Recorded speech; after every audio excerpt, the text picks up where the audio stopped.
everyone. I am starting 5 minutes early because we have noticed that it's hard to pull our guest speakers in, which now I think you have to be on a cell phone. That's all there is to it. So I'm going to tag tag some people, people that love me and they want to support me and stuff like that.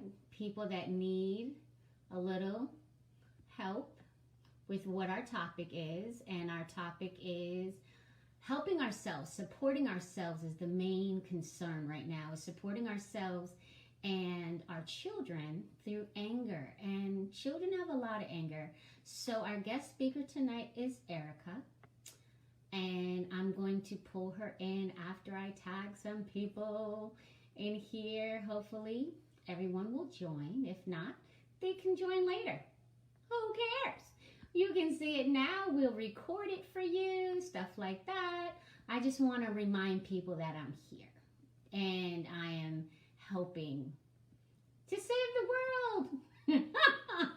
Anyway, I think that should be enough tagged people. I try to get the people at the bottom who wants to be tagged in, but I never have enough time to tag them. Let me see. Tina is here. Hi, Tina. How are you? Hi, Karen. We figured out that we have to do it through cell phone, so I'm now going to wait for Erica. Erica should be joining us. If you guys want to talk to me, that's pleasurable because I got 5 minutes and I cannot wait to schedule with you guys. Oh my goodness. If anybody knows, Karen was a guest speaker. She is going to be awesome. Animosity into curiosity. Great topic. Tina also graduated from JAI and she's going to be a guest speaker soon. So I can't wait for that. Wait a minute. Me and Tina. Oh, that's Cynthia. Never mind. So, come on, Erica.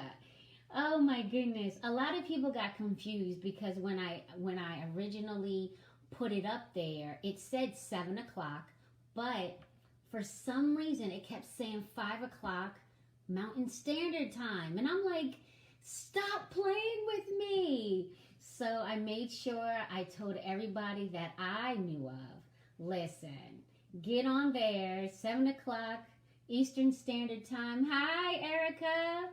It says that she is here, but I think you need to get on your cell phone. Hello, sweetie pie. Hello, my dear. How are you? I'm wonderful. And how are you? Those big, bright blue eyes. Yes. Oh, my goodness. I have my new light in front of me here that I just purchased for video calls, for conference calls, for coaching calls. So it's like bright and sunny here. Yes, it makes your eyes just pop. It's just like, wow, she's got beautiful eyes. I got brown eyes. Ah, and they match my earrings. I love yes, them. And so do you, my dear. So do you. Well, thank you for having me. I'm so excited to chat with your group and to chat with you. Okay.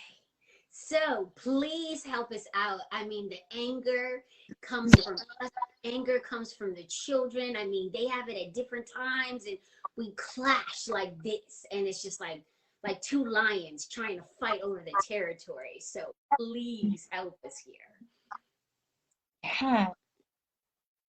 Yes, absolutely. I think you keep getting stuck. Is it freezing?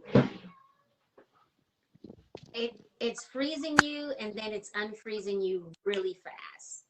Okay. I will do my best. I will move probably a little closer to the router. Maybe that will help. I don't know. But then we won't be able to see your face. We hardly see your head. We see your eyes and your mouth. Okay, there you go. There you go. Go ahead, Erica. Thank you. Yeah, thanks, Jules, for having me. So sure. I mean, everybody who's here, I invite you into some first, well, let's start with a grounding practice, because I always like that too, because part of this story with anger, part of this, the relationship we have with anger is really from this probably uncomfortable, borderline unhealthy relationship with anger. And it's a natural biological process, right? So it's important to start connecting a little bit more to our bodies, to our breath, to our bodies, to tune into different sensations, what's going on. So that way we can figure out what this feeling really is with anger. So I invite everybody here, if that feels good to you, maybe place your hand on your chest and just start noticing your breath. Noticing your breath.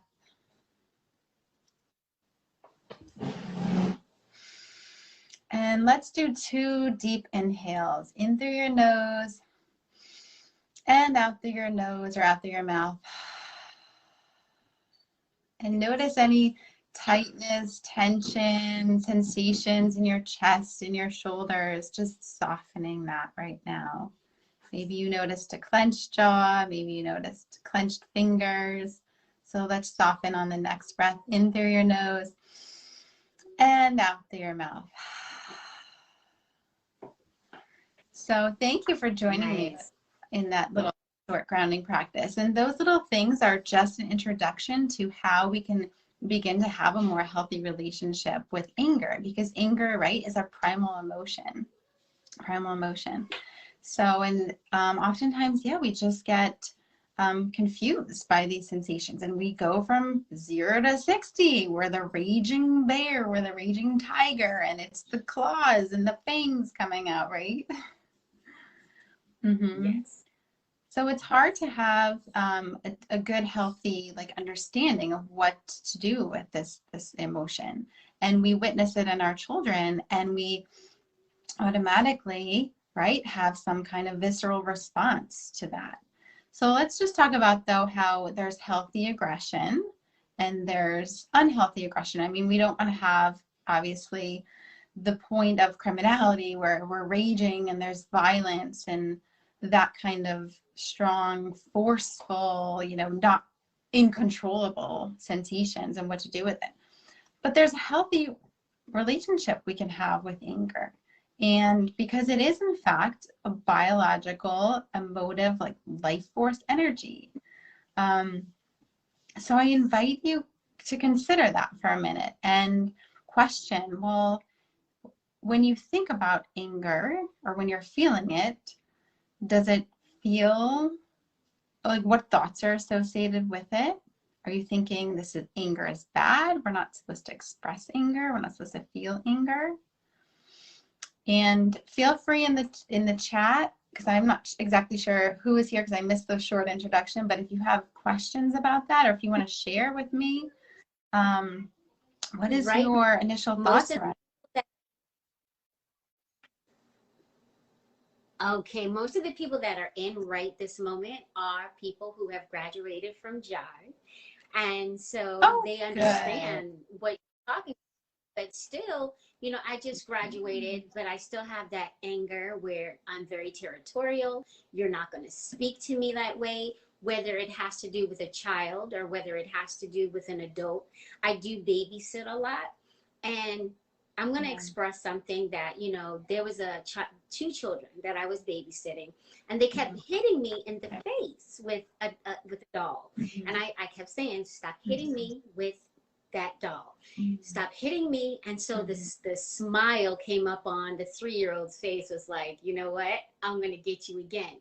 And she hit me, and I had to stop because that hurt. And it's just like, okay, breathe. But then, sometimes you go from 0 to 10, not realizing I told you 3 times, I gave you 3 chances, and you still hit me. Or open up the candy, Jules. I said no, she threw it at me. And I'm just like, please express this, because a lot of caregivers out there, it's like, these are not your children. So you have to act a certain way, but we still have those feelings inside. So can you express? what your take on that is. Should Yeah, I yeah. chat Thanks them for up sharing and that. just like, I know. I know, because it's, again, in our biology, as we are animals, like we're feeling the threat. Our neuroperception is detecting danger. We're being hit, we're being thrown at.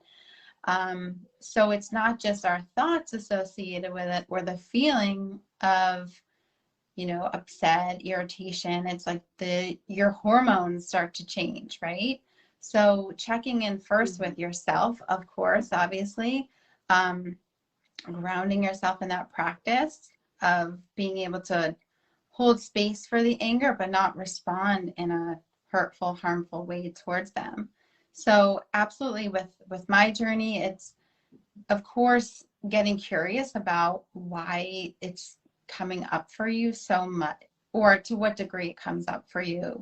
How severe are you going from 0 to 60, and why is that the case? What is the relationship with anger? How is anger modeled for you as a child? So that whole work in and of itself is a separate issue, right?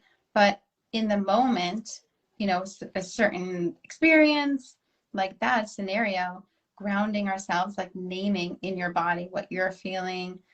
And because of course we can't, as caregivers, right? We're not going to respond with that type of anger back to them with throwing, right? We want to model the healthy aggression. So, and then right. obviously holding space and naming and validating what's happening in our child's brain and body. So of course, whatever's, you have to consider what's developmentally appropriate at their age. If it's, as you know, right, 7 and under, they have more immature systems, nervous systems, and brain development at that time, right? So they're in their middle, like, emotional limbic system brain. They don't have the capacity, the skills to manage, to monitor, to regulate themselves.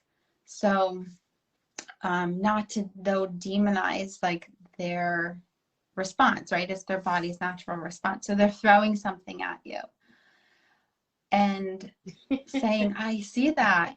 Yeah, you're upset. That makes sense. Or maybe they're not even upset, right? I mean, maybe it's just that they're in need of a little down regulation, some comfort, a snack, some water, some quiet, some peace. So, possibly just modeling for that, maybe making the empathy guesses. Do you feel frustrated?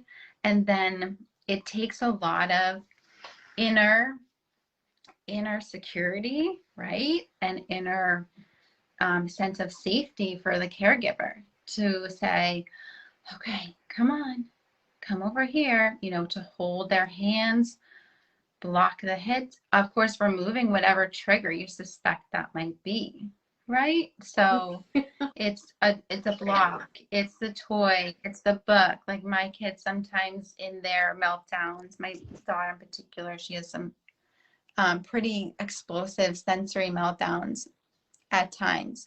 So it's removing whatever triggers are in the area, and then it's wondering, getting curious, experimenting with what calming sensory tools are necessary in that moment.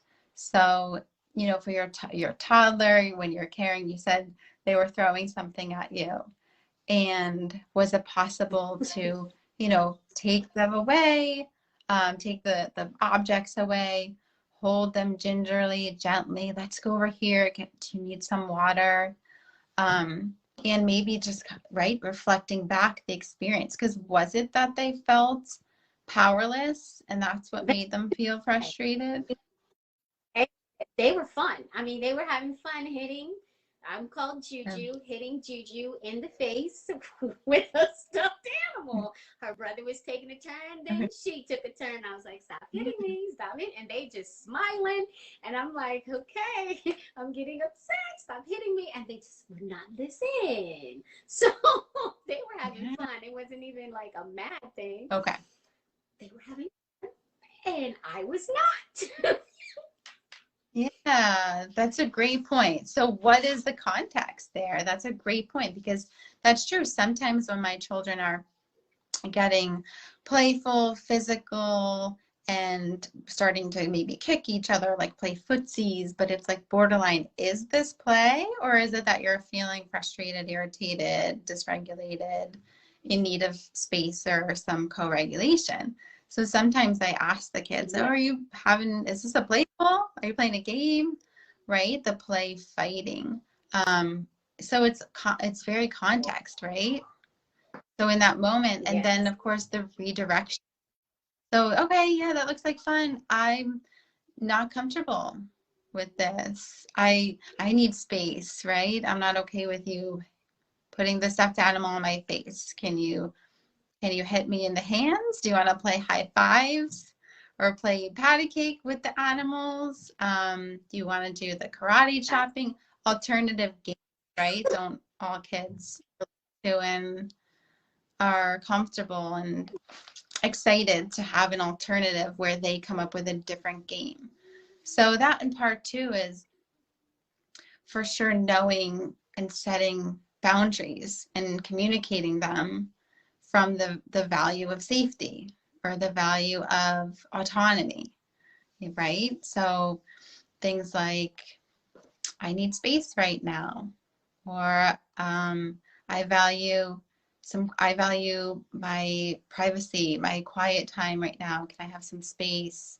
We value obviously physical safety. It's my responsibility to keep everybody safe. So let's see how I can support you there. But I think absolutely having a different relationship and outlook and understanding of human biology really has helped me personally soften my relationship with anger, and then my ability to respond to my children when witnessing their anger, right? Because it's challenging because it's such a primal emotion, but we haven't had any skill or practice to work with it, to know how to be with it and what to do with it. So it's going to have to be, right, this slow titration of, in those moments when your kids are, maybe they're just bickering or whining, or maybe they're getting into argument, maybe it is physical, but just softening into getting into the body is quite transformative in and of itself, because here you are now being able to separate thoughts and remove yourself from like the belief of like, I can't handle this, I can't do this, or the thoughts of, anger is bad, anger is not safe, because getting into the body will help you realize how much control you actually can have over how you're managing these strong emotions, right? So, and when strong emotions, you're talking about strong emotions for yourself, because I hear a lot of time people say my children are having a meltdown. I know that different diversities, when you're different, diverse, and you grow up, I've had a lot of parents just like, my child should know better. They know not to speak to me like that. They know this, they know that. And you said that each child, is their development is different.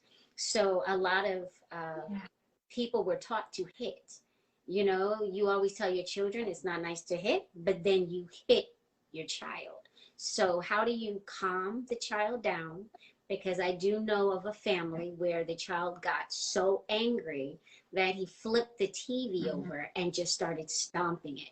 And it's like that mother was ready to, and she did the breathing, but that's not allowed. So how would she have handled emotion?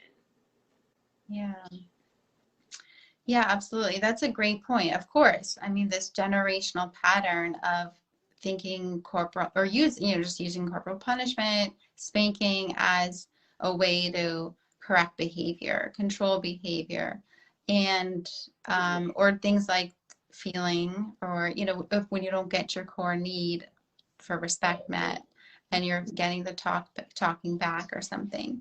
Now, of course, there's so much science right behind the child's development, what's happening in their brains and bodies, their less developed, right? They until age 25 is when the prefrontal cortex. So that education, that awareness is, yeah, I know. It's so, and even as adults, you know, I mean, even as adults, if sometimes, right, new parents or many of us are just running sometimes on fumes, quite exhausted. Yeah. So it impacts our ability to manage our own emotions, manage our own thoughts, and, you know, communicate effectively, right? Communicate with empathy. But sure, so children are going to have it's scary for them to have these big, strong sensations, right? So obviously physical safety comes first. So how could that parent support their child either into an alternative? I mean, do they need to? Of course, we want to understand the stress response cycle there of, okay, are they really feeling an anger that they're feeling irritated, frustrated, annoyed. They're feeling, I don't know, just like they're experiencing some injustice or something, and they really need to get out the anger. Is that what's happening for the child? That the parent can then give them an alternative.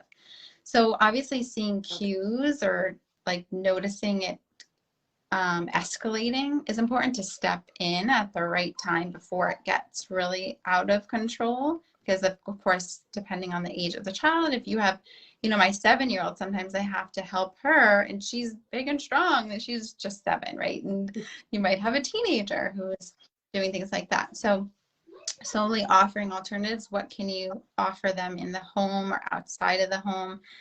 Do you know, of course, pillows or you know, Ivy Lyon, of course, talks about the pillow, the towel squeeze or the forearm squeeze, things like a punching bag or just movement. The idea is like there's really 2 steps, 2 parts. It's being aware of how you feel, owning and naming it, which we want to model for the kids as much as they can, because obviously when they're in their stress response, hormones, cortisol, raging, they're not going to be able to say like, I feel angry, but you can model it for them, and maybe at over time, you know, they could start that process. But oftentimes it's just the hormones, the cortisol.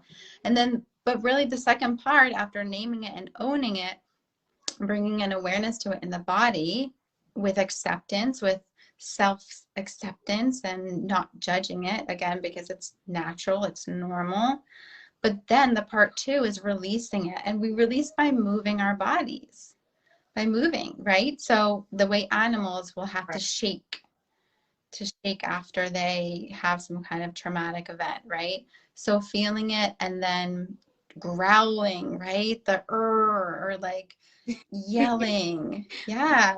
So sometimes like when my kids are like my son earlier was just like, I want to play the game. Like, and he's just like mad about it. He's yelling. And of course, sometimes parents are, you know, interpreting that or as being disrespectful, not listening. But really, he's feeling like, I want to do this now. And he's feeling like this strong sensation. So in that time when he's feeling that way, or when your child acts, it's really not on purpose that they're threw down the TV or did something, because they're in kind of this this state that they don't have that control over their system right now, and it's scary. But in that time, just obviously keeping safety a priority. So it's a skill, it's a practice of, you know, in that moment, holding them, redirecting them, reminding of the boundary. I see you're angry. I love your anger. I know that's upsetting. That makes sense. And it's not okay to hit, right? Throw down. We're going to be But like practicing. you should observe. And before that TV came down, I'm pretty sure, like you said, there was different if you was observing, there was points where it was getting harder and harder, and it was getting higher and higher, to where the parent could, okay, let's calm down a little bit, okay, let's talk this Yeah. out. And that is the biggest Yeah. thing you said, was observing, you know. Right. It's great to, because just like Mhm. you're getting angry, they feel your emotion. You should be able to be aware of their emotion also. So that was a good point. I like Yes. that. Yes. Yeah, absolutely. Yeah, the observing and yeah, being able to witness it and not have, right? Because they're going to be feeding off of your energy. They're going to be mirroring what's happening in your brain and body.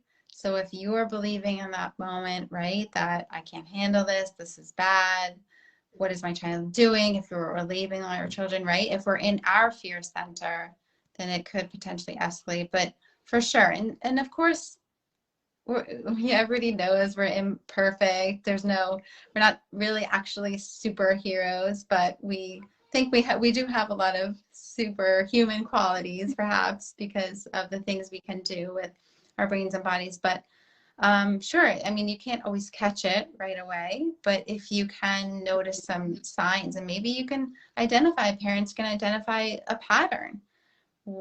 Is there a pattern that, maybe it's when they get home from school and you're asking them to sit down and do their homework, or maybe it's when they're playing with their siblings and it's some cooperative activity, and they're experiencing some kind of injustice. They think something is not fair and they get really, really frustrated. Of course, wondering, getting curious, what is the what is your child's relationship with themselves? What do they believe about themselves? Do they believe that they have a voice in the family, that they matter? Because addressing all of those things is important. And of course, leading up to the expression of that anger can help them in a healthy way, give them the healthy alternatives, right? And then of course, it's not going to be perfect. It's going to be very messy. So, after they accidentally break something or throw something or somebody gets hurt, it's the practice of reflection, and maybe the next day or later in the evening, in times of calm and times of connection, is revisiting it. But at the bottom line is, not to demonize it and not to make them feel like they're bad for feeling these sensations, but noticing that, hey, I'm going to help you practice how to be with anger in a healthy way, right? How to express anger in a healthy way. That's phenomenal. That is phenomenal. I think, Yeah. because you are always taught that anger is bad. So when you become anger, especially in a Mm-hmm. little body, it's just like an explosion. You don't know, and then once you feel it come out, you can't stop. You're just like, this feels great, but you don't realize that Yeah. you're not counting. So it's like, wait a minute, hold up, let's bring it down a notch, Yeah. and let's talk about this. Yeah. I wanted to make sure everyone Yeah. got your website, because your website is very important.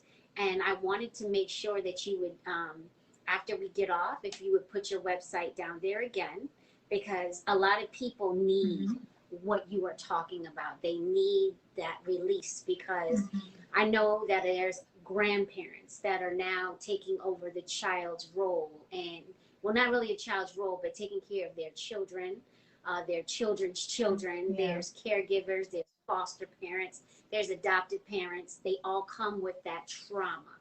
And sometimes that trauma you can't observe, because they're coming from a style of trauma that you've never seen before. So it might be a little different, to where they need your help more so than my help, because you have a more comfortable feel for anger, because I mean, that trauma is something to deal with.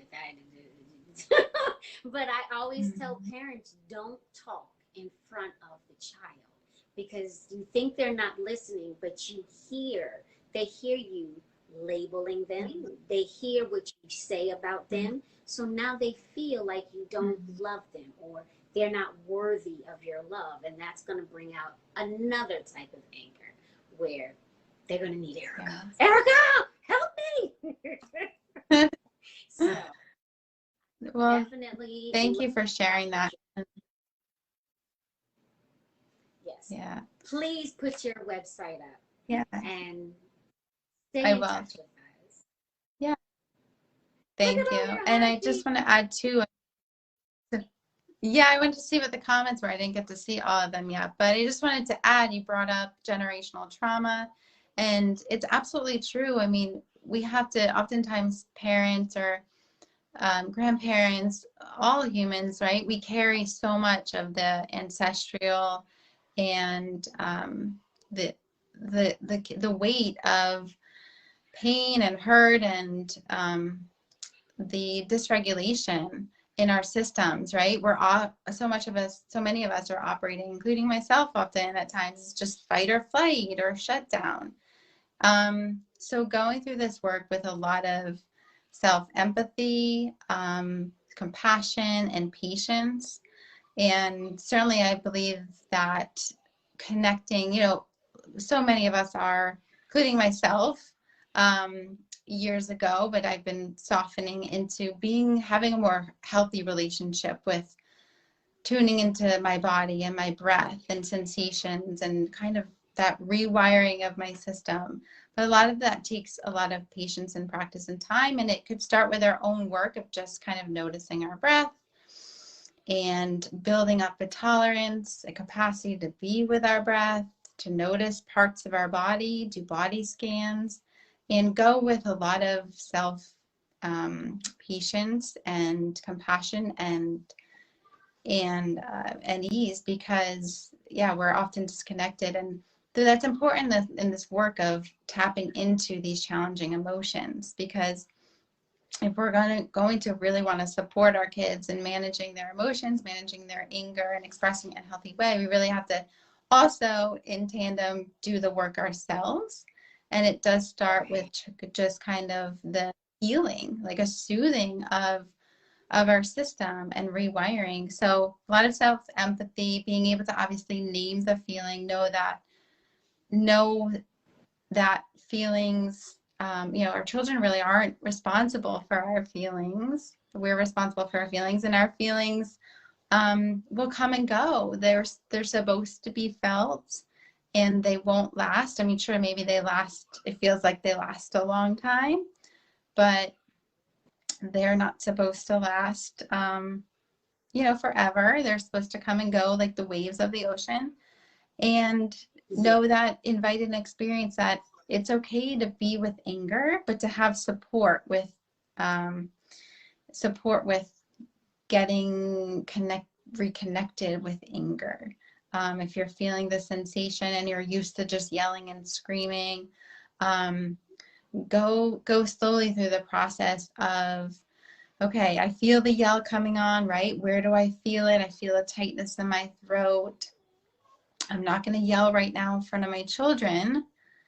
I'm going to name how I'm feeling and attach it to an unmet need. Like, well, I'm feeling frustrated because my need for respect is not being met right now, right? So also tying in, obviously, the language, what to say, what to do, but the practice of feeling a tightness, a tension, and then knowing how to release it in a healthy way.